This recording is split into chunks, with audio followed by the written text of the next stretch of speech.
The 2025 NRL season definitely felt like the year of the comeback. After going through all the regular season matches, the number of teams that trailed at halftime and came back to win their match was 38.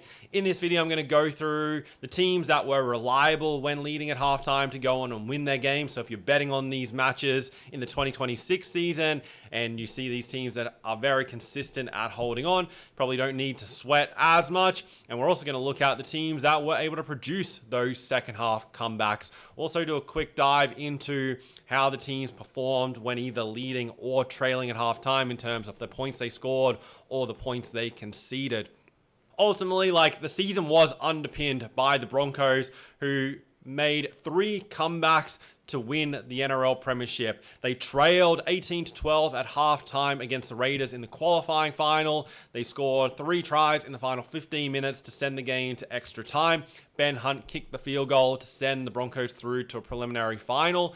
Then, against the Panthers in Brisbane, they were trailing 14-0 at halftime at Suncorp Stadium. The Panthers really looked set to go through for a 6th consecutive grand final and try and make it 5 straight. But instead, the Broncos rallied back. They scored 2 tries in the final 11 minutes to secure their spot in the grand final against the Storm, winning that game 16-14. And then, just like they trailed against the Raiders and Panthers, they were down in the grand final 22-12 against Melbourne at halftime, but scored 3 unanswered tries in the second half to win the game 26-22. The Broncos, they were the comeback kings, I guess you can call it, when it mattered the most. But they definitely weren't that throughout the regular season. They only came back to win 2 of 7 games when trailing at halftime before the final series. Going to go through which team was the best in a second. But first, I want to look at which teams were the most reliable when leading at halftime. There were 2 teams with a perfect 100% record. They were, firstly, the New Zealand Warriors. They were 9 from 9 when leading at halftime. No team trailed against them and came back to beat them. And in their second halves, their attack stood up. They averaged 13.2 points in this situation, and defensively were only conceding 10.4, which was one of the best, just behind the Roosters and Bulldogs in this situation. Very consistent considering they led at 9 from 9. The Cowboys, they were the other side. They led at halftime 6 times and won all of those matches. They weren't super reliable in terms of really putting teams away. They only won the second half in that situation after leading in 3 of those games. And they were very high scoring games. So when the Cowboys are up, kind of expect points in the second half. The other 3 most reliable teams with a win percentage over 90% or better when leading at halftime were the Cronulla Sharks. They had a 13-1 record. Their only loss was round 16 against the Broncos in Brisbane, where they led 22-12 at halftime and lost the game 34-28. The Sharks were very reliable when leading at halftime in terms of they were only outscored in the second half in 5 occasions after leading. So most of the time they extended on their margin. The Manly Seagulls, they had an 11-1 record after leading at halftime. Their only loss was round 14 in Newcastle against the Knights, where they led 16-0. The Knights were booed off the field by their fans and came back to beat Manly 26-22 through golden point in that game with Kalen Ponga scoring the match winner. The Seagulls, similar to the Cowboys, won majority of their second halves, but only just over 50% of them after leading, and they're also high-scoring matches. And then the other team with a 90% or better record were the Canberra Raiders. They led at halftime 10 times and went on to win 9 of those games. The only loss was against the Bulldogs at home in round 10, where they led 20-0 at halftime and lost the game 32-20 after being kept scoreless and conceding 32 points in the second half. The Raiders, their games when leading at halftime, they won the second half alone in 6 of those 10 matches. So those are your best 5 teams, the most reliable teams when leading at halftime. The Warriors, Cowboys, Sharks, Seagulls, and Raiders. Most teams had at least a 70% record or better. There are only a few below that, and they were the teams towards the bottom of the ladder. The Newcastle Knights had the worst record when leading at halftime. They were 50%, they won 4 and lost 4, and of those 8 games, they only won the second half in one of them and just averaged 5 points in second halves after leading at halftime. The next worst team were the St. George Dragons. They had 9 matches where they led and only went on to win 5 of those. The Dragons, from those 9 matches, only won the second half twice after leading and averaged just 6.7 points in that situation and were conceding almost 13. The Melbourne Storm had the most games that they led at halftime. There was 16 of those. They went on to win 12 of them. Of those 4 losses, and that's not including the grand final, of those 4 losses, 3 of them were early in the season, rounds 4, 7, and 9. The next teams with the most games where they led were the Panthers.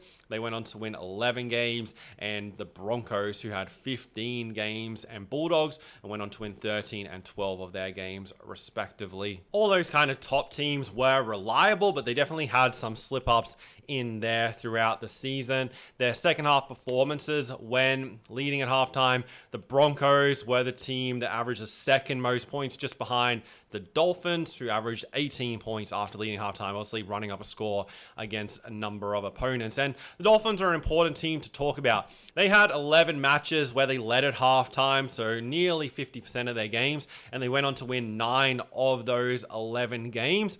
However, as much as they really ran away with those matches, they also struggled to produce comeback wins. So there was 10 other matches where they trailed at halftime, and they only came back to win 1 of those games. So 9 losses. They had the second worst record of all teams when trailing at halftime. And if you compare it, they not only weren't able to produce the comeback win, they only won the second half in 4 of those 10 games. You'd think with a team that has so many points in them, they're the leading point scorer for the season of all teams. They only averaged 12.8 points in this situation and were conceding 14 points. There was only one team that wasn't able to produce any comeback wins throughout the season, and that was the Manly Seagulls. After being one of the best teams when leading at halftime, they trailed at halftime 11 times and weren't able to win any of those games. And what's even worse than not being able to come back and win, they also only won the second half alone after trailing at halftime twice from those 11 matches. They were averaging just 7.8 points, which was equal worst in the league, and then we're conceding 16.5 points, which is the most any team conceded when trailing at halftime. So that mental side of it for the Seagulls went down. They really just completely just played for full time and wanted to get out of there. Unless that turns around, if the Seagulls are down at halftime, probably don't expect or don't count on a big response for them. Every other team had at least 2 comeback wins aside from the Panthers. They only trailed at halftime on 7 occasions, which was the second least behind the Melbourne Storm, but they only came back to win 1 of those 7 matches. The Panthers were very low scoring games when trailing at halftime, averaging just over 17, about 17 and a half points when they were trailing at halftime for the total points scored for their games. The number 1 team during the regular season at producing a second half comeback, and they contributed double more than any team. And that team was the Canberra Raiders. They trailed 9 times. They came back to win 6 of those matches. So 2/3 of the time they were able to come back. They also had 5 games where they were level at halftime, and they won 4 of those 5. The strength for their comeback wins was their point scoring and also their defense. But when Canberra were down at halftime, they averaged 20 points across 9 games in the second half when trailing, and were only conceding 8.7, which was the 3rd best defense in second halves when trailing at halftime. So by far the best attack and the 3rd best defense is what contributed to those numbers.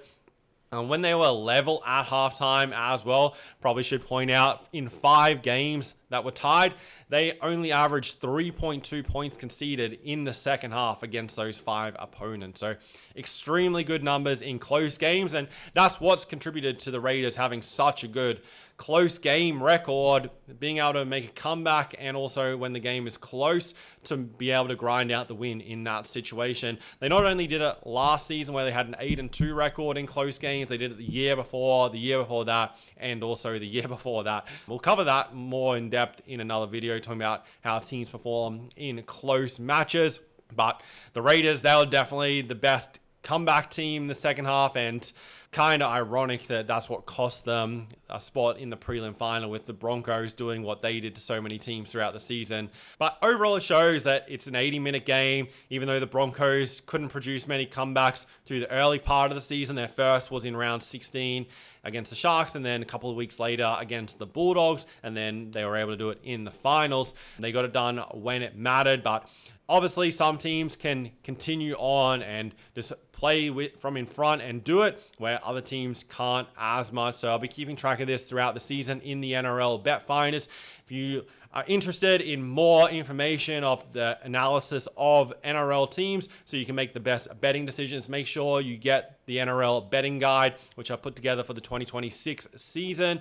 The link to get on the waitlist is in the description, so you're able to get first access as soon as it's released next week. I spent months putting this together. What you're seeing here is just a tiny fraction of what is included. It's everything you need to know about all the teams, their trends, where they play the best, where they play the worst, so you can match it up and make money this NRL season.